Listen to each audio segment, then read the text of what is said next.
Hello, everyone. Today we're going to talk about Old Town Alexandria. So when most people think of Virginia, they actually are probably thinking of Old Town. It's brick sidewalks, brick houses. This is like the old-timey Virginia that everybody thinks of. It was originally part of the capital, and it was part of original DC, but then they retroceded out because they didn't want to be part of the rest of us. And Alexandria tends to resonate with people who move here from the Northeast. So we'll hear a lot of people who are from Boston, New England areas, that they really just feel like Old Town, it's their vibe, right? Like it's the brick and that sort of colonial look that reminds you of a combination of sort of Old Town, old fishing village in New England, as well as colonial Virginia. So I am Melissa Terzis, DC Real Estate Mama. I'm Michael Sheridan, DC Metro Lifestyle. And together we are telling you today about Old Town Alexandria. Yeah, so Old Town is really rich in history, and it's a wonderful place to visit, but it's also a really awesome place to live. I love it. I grew up at the end of the GW Parkway, and Old Town for me is just seared into my memory, just like Georgetown is, where it's just beautiful and historic. So, the real estate is gorgeous, and the amenities are just plentiful. It's amazing. You have so much to do. You can walk. So it's a little mini city. It also feels like a small town, right? Which is really great. So, and one of the unique things about Old Town is that the Small Business Association in Old Town has really created a wonderful community for small businesses to thrive. Mm-hmm. And so you get a lot of that boutique feel when you're shopping around. And that's what attracts a lot of people because, not everybody wants to shop at the big box stores. So being able to draw in that community really makes it a wonderful place for commerce, And so it's captured the hearts of so many people, including me. All right, so let's talk about real estate now in Old Town. So a lot of the real estate in Old Town that you're going to find here was actually built in the 1800s, which isn't super common for the area, but it is common for Old Town as well as Georgetown because it was the two original ports in the city and the two original settlement locations. So essentially what you're going to find here now, though, is a complete mix of condos, row homes, apartments. You're going to have every kind of living style here possible. So you'll definitely have options when you're trying to think about where you want to live. So there are some newer condos that have popped up in places in Old Town that are really from like repurposed buildings and conversions of other spaces that, like warehouses or office or, things like that. Condos can be found in older buildings on the southern edge of Old Town in the 200,000s. And the newer condos here go, well into the 400,000s all the way up into the millions. And it's really all about a water view. So if you're on the water, the price is going to, and you have a view of the water, price is going to be a lot higher than if you're even in the same building but happen to face in a different direction or you're a block or two back. Yeah, and those new luxury condos that they just put in the northeast quadrant are really beautiful and they have awesome water views. Mm-hmm. So, and they're some of the newest luxury condos in the area. All right, so let's talk about row homes. All right. The charm's going to cost you. It will. Yeah, so the row homes generally range in the 700 to over $1 million range. It just really depends on square footage and lot size. So that's something to, factor into when you're looking to purchase a row home. Single family homes are going to be generally in the high 1 millions to over 2 million. And there are few and far between, but they do exist in Old Town. So the history of these homes is just absolutely incredible. And so one of the things we prepare people to deal with is historic preservation. Mm-hmm. So not all of the homes in the area do have the historic guidelines, but many of them do. And so that's something that we will help you walk you through it. And then also there's a lot of disclosure up front about being on the registry and what the preservation guidelines are. So that's all going to be told to you up front. So that's all what we do in the discovery phase on these gorgeous old homes. So we want you to be able to make an informed decision. And so one other thing to note about Old Town are the flood zones. So flood zones are definitely an issue. Yes, they are. In Old Town. And so that is also heavy on disclosure. So we will get all that information on homes that we're looking at. So we generally know the flood plains anyways, just because we're used to looking at the inventory. But everything is disclosed to us up front.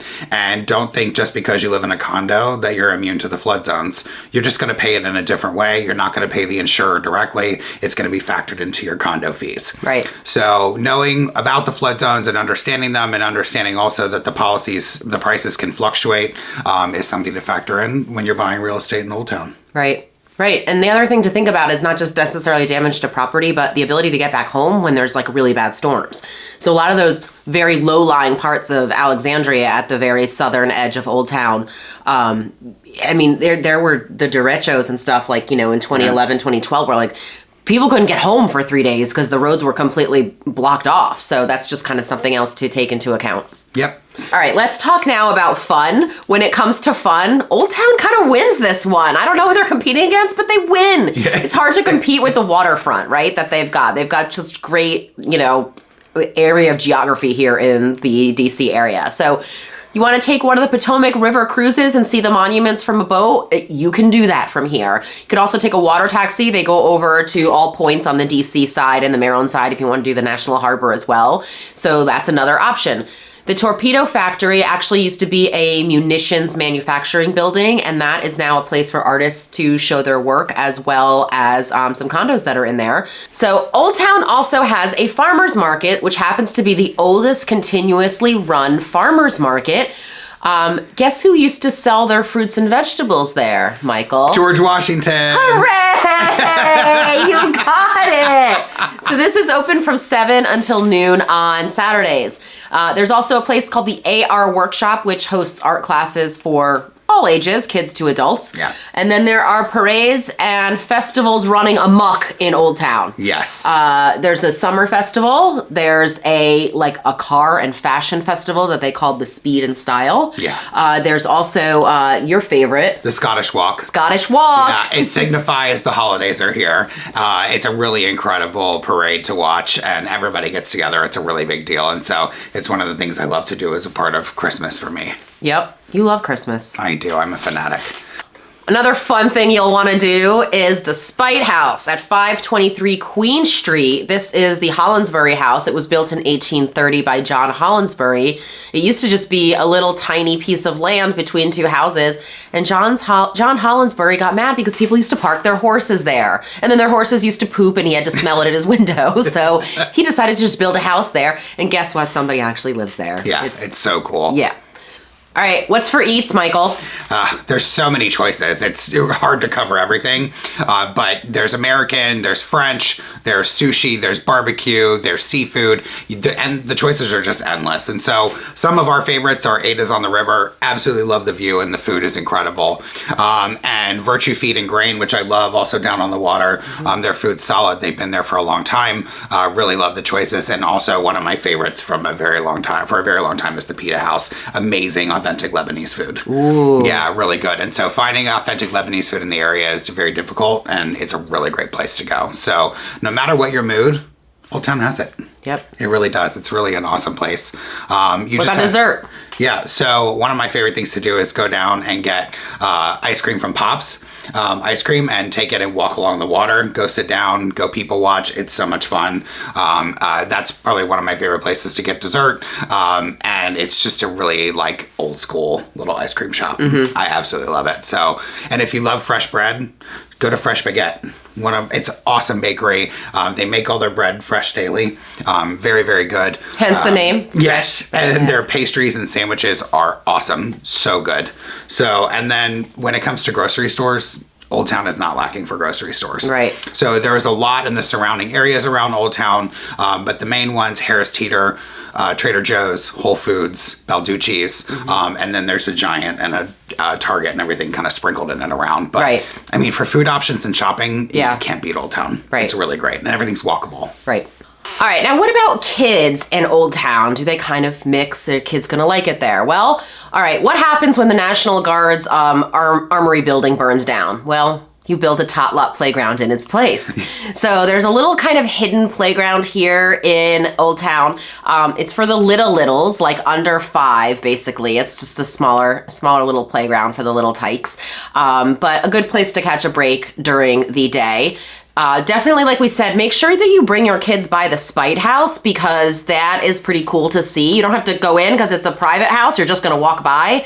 You can also hop onto the King Street trolley if you want, take a ride, or you can head to Gadsby's Tavern and Museum, where George, Martha, and Thomas used to dine. Here they are. You can go into the museum there and you can play these old time games that they have. You can actually see the old dining and sleeping areas, and you can even look at a menu for what the tavern menu used to be like way back in the day. Another hit with kids, especially if they're Harry Potter fans, is the Stabler Apothecary Museum. You can go in and actually there's all these like old bottles and things, and you can go in and see old ingredients like dragon's blood, right, that they use in different things in Harry Potter. I have not read any Harry Potter books. We're not going to talk about that. Yeah. Some of the people we work with didn't know that the Dukes of Hazzard was actually a show. So I'm not going to talk about it. So schools in Old Town sort of rank like middle of the road. The city of Alexandria isn't one of these places that you're going to hear locally where people are like, I'm moving to the city of Alexandria so my kids can go to those schools. You don't really hear that, right? Alexandria is not, it's not that kind of school district. It's a smaller district. They had a rough few years with a superintendent who has now finally changed. There's somebody new for this school year. But the information coming out of there is very, very light, if anything. There's like hardly much being said about the new superintendent and how things are going on her tenure. So I asked my lovely friend, who I know will be watching this, and she'll go, I'm the lovely friend. And I said, how are your kids doing with the city schools and what's going on over there? And she basically said this, and I laughed because I was like, I get what you're saying, and you will too. She said, it's kind of like the change from Trump to Biden. Like you were hearing about all these problems every single day, and then all of a sudden the change happened, and now you don't hear anything. Yeah. And I was like, yes! I was thinking about that the other day. I'm like, I hardly hear anything on the news about anything like politics or Biden related really anymore. Yeah. Now we're just back to crime and fires and police chases, I guess. I don't know. So anyway, she went on to say that people with more means will typically move out of the area or they will send their kids to private school. So you kind of have that to sort of contend with, essentially. So the high school right now is at 4,000 kids, and it's projected by the time, like her kids are my kids' age, so by the time her kids get to high school, which is, we're only talking about 3, 4, or 5 years, the school's projected to be 5,000 kids. That's an unbelievable amount of students in one building. That's like a town. That is not... My high school was huge and we had 2,000. 500 per grade was a lot. Like there were kids in your grade you just didn't know. Like you didn't know some of these people. So to think that it's more than double of that just seems completely unwieldy and unmanageable from a standpoint of all the different learning styles and things that they're addressing now in mainstream classrooms as opposed to tracking and things that they used to do in the 70s and 80s where kids were sort of moved into different groups. Yeah. In general, she said her opinion was that the elementary school has been great and people are happy with elementary, but that it really takes a dive by middle and high school. And I said, well, that's the same problem we have in DC, so you don't have to worry about that. Right? Nothing new there, nothing different there. So that's that. Old Town's great. Like it's strong on charm. It's a great place to get lost for a day or a few days or, pretend to be a tourist, even though you're sort of, in your own city, or if you want to come for a visit, anything like that. The people who tend to move here and make their home here is a lot of young single professionals and then a lot of empty nesters. I've had probably 4 or 5 different clients move to Old Town and the surrounds this year, and they all sort of fit into that category, I would say. Yeah. Like it's like and then the one like family that I did have that moved there, their kids are homeschooled. They were in high school, but they were doing homeschool. So that was sort of how they got around the schools, but were able to live in this gray area that they said reminded them of home because several of them were from New England and the Northeast. You don't generally hear people moving there for school and family reasons, but it is family friendly as well. Yeah, and one of the coolest things about it is that it's a micro market and in real estate, and it's a very strong market, and so it's a solid place to buy. For sure. So that's that. Our contact info is coming next.